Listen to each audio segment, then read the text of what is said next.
ಮಹಾತ್ಮ ಗಾಂಧೀಜಿ ವೈಯಕ್ತಿಕ ಜೀವನ. ಜನ್ಮ 2 ಅಕ್ಟೋಬರ್ 1869, ಪೋರಬಂದರ್, ಗುಜರಾತ್ನಲ್ಲಿ ಜನಿಸಿದರು. ಪೂರ್ಣ ಹೆಸರು ಮೋಹನದಾಸ್ ಕರಮಚಂದ್ ಗಾಂಧಿ.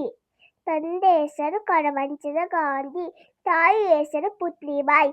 ವಿವಾಹ 13ನೇ ವಯಸ್ಸಿನಲ್ಲಿ ಕಸ್ತೂರಬಾ ಗಾಂಧಿ ಅವರೊಂದಿಗೆ ವಿವಾಹ. ಶಿಕ್ಷಣ ಲಂಡನ್ ಇನ್ನರ್ ಟೆಂಪಲ್ ನಲ್ಲಿ ಕಾನೂನು ವಿದ್ಯಾಭ್ಯಾಸ.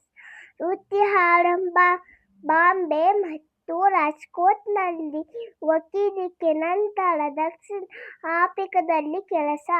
ಮಕ್ಕಳು ಹರಿಲಾಲ್, ಮಣಿಲಾಲ್, ಅವಲಾಲ್, ದೇವದಾಸ್ ಎಂಬ 4 ಪುತ್ರರು.